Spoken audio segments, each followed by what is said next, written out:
Yeah. Welcome world to my channel, Sidious, where we'll be covering SOC guides as it relates to the saga of the Ice Blood. Now, I have been a day one player um, since the launch of the game, and I have played consistently. And in the first year, I spent about $400, and since that, I have been saving and playing free for play. So this is a semi um, free to play guide perspective, and we'll be covering the on the hunt on the frozen plains events that is going on right now. And I'm currently on the endless march. I have completed it once before, and I am in the process of doing it again. Um, Stage 10 was the milestone. So now I'm at stage 12, and I do have a few champs left. Um, and I have used a few of them as well, as you can see. So I have a fairly decent roster. So that is going to be something that is very important to proceed through this event smoothly. Now, this is kind of a advanced guide, not necessarily for new players, but it will help in the overall events. Um, so what I believe first you should do is try to get the meads and the talent tree as you're going through and getting points. The meads will give you additional experiences once you reset. So it is important to get this. So once you reset, you will get more experience points here. As you can see, I'm level 26. Um, I've completed it a few times, about 5 times, all the modes together. I think I did Relentless twice, so that's why my level is so high. So yeah, so once you get the meads, the next thing is to I believe you should look for is the resistance. The resistance will reduce the effects of whatever weather you're doing. So if you're doing dust fall and snow, try to get as much resistance in that weather. This will make your life a whole much easier, and then you can start looking for the blessings. So everywhere they have their own resistance. That's dust fall and snow. And over here you will find sunny. So as you're going through and you're seeing what were the types, you try to do that. And as soon as you start another weather type, you look for them. I believe it's 3 different weather types, right? Yeah. So you just look for those and you get them locked in. I think this is the other one, snow and thunder. See, I have these completed all the way up. Then once you did that, you can also start looking at the combat tactics points for whatever weather you're doing. So that will allow you to use more skills. As you can see, I try to level up these as quickly as possible. And also the blessings. This is for any weather, so you just look for those. And as you're going up to endless, you can upgrade these as well. As you see, the frost cataclysm won't start until like a few days, so I'm not doing these right now. I will have to do them though, before the cataclysm starts. Now, as I mentioned, I am pretty much at the end of the content, um, as it relates to doing the stages and so on and so forth. So try to get these as soon as possible for the weather type that you're doing. All right, now that's one. Um, the next thing is try to get these. You know how important movement is in this game. As you see, you can get specific for each weather. This acts like March order, so I just get it for all the weathers. But these are some of the skills I believe you should get. This expedition, teleportation, the healing is good also. It's very good. Um, leaders call it very late game right there. Um, this is very important also. The Lucia spirit. What it does, as you can see, it increases damage on enemies with primal war and reduces your damage taken. So this is also very good, um, especially when you need to clear a stage fast or protect other NPCs. So this will allow you to clear faster so that you can get to the objective. This is also a good one, flashbang. It doesn't work on all the enemies, but when it do work, it will blind them, and if you upgrade it, it will actually stun them. So this is also a good skill to get. In those close, tight quarters, it's good to use the stun. Um, what I would advise also, once you're done with the three and going through, you could get the area aura. If you're thinking about, if you're at a stage now and you're saying, okay, I got these, I got these, I got these, and you're looking for a faction because the faction buffs are pretty good also. I think you should start with the area faction. The area faction has a lot of champions. I'll show you that real soon. But yeah, so I believe these are the important ones.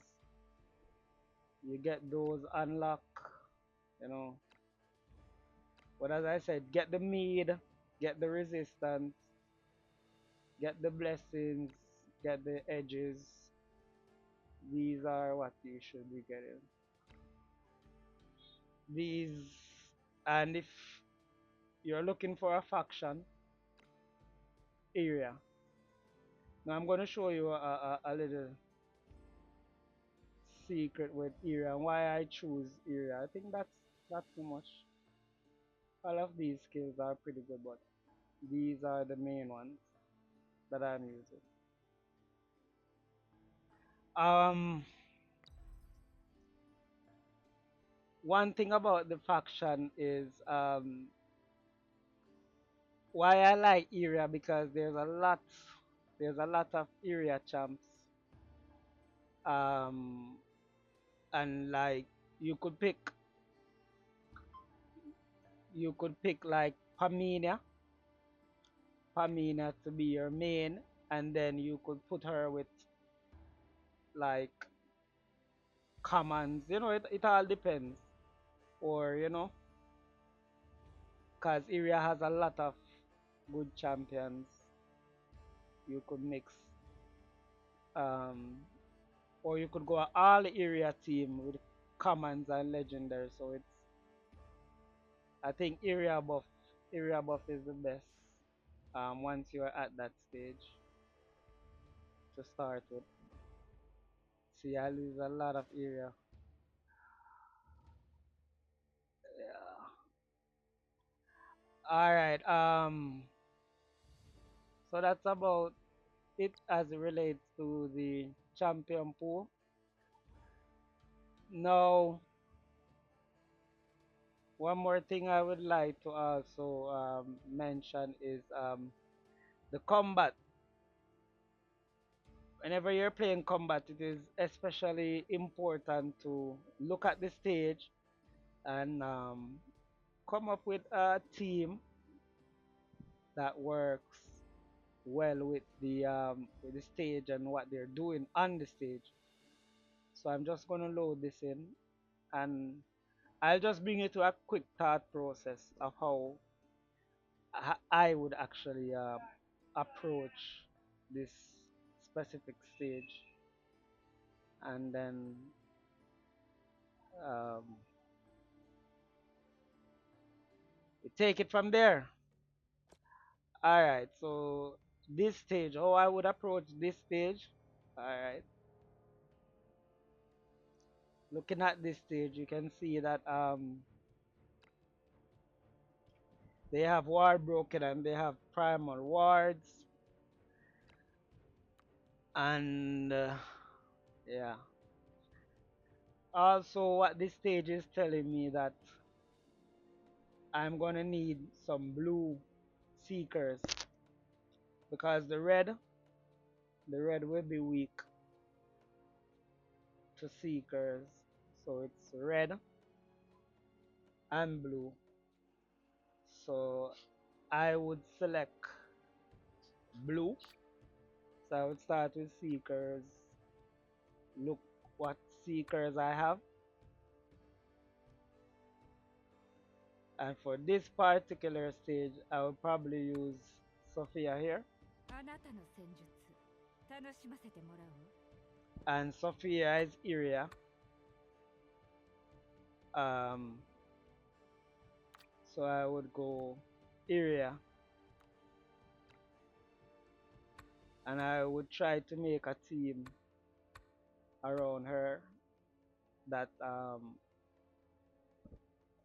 that will give me that buff that I mentioned earlier in the talent tree. So that's why it's so important to have the area buff. No, the only other person with the area buff would be Daltanian, so I don't have to use him, though I could, or I could mix her with some of these. Black, black is also good against all of these, so I would use black. Maybe some healer, you know. Definitely, I won't be using any green.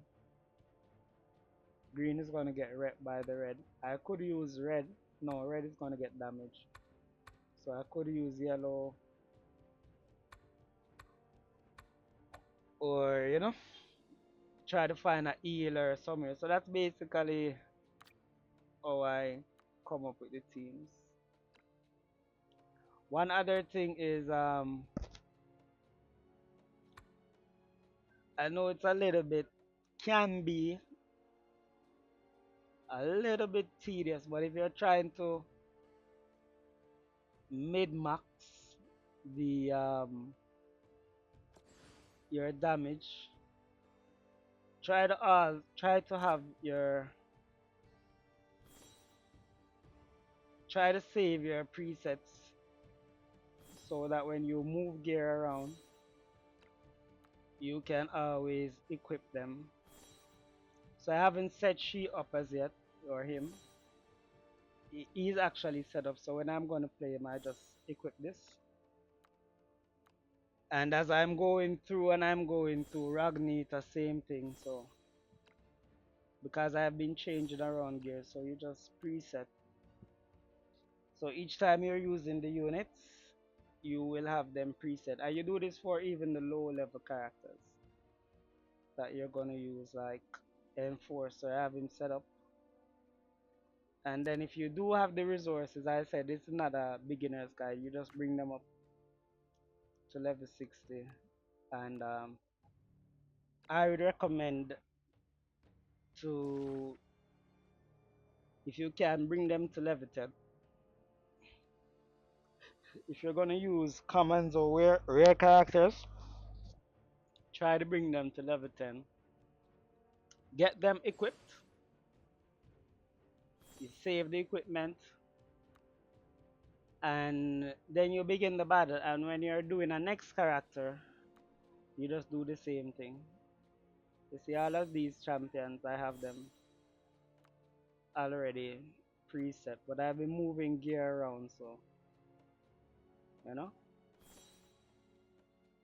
whenever I'm ready to use them, I just equip them.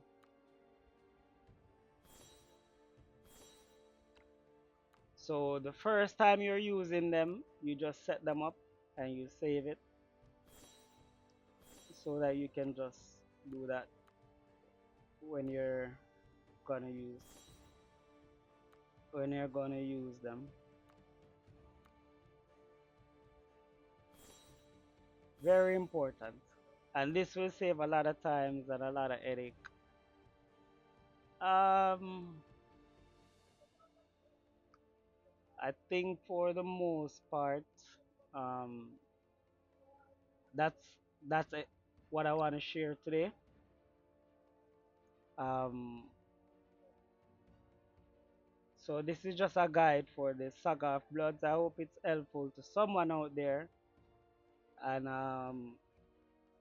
you can actually use, if not all, some of the information for better gaming. Again, this is Sidious, and thank you so much for watching, and have a wonderful day.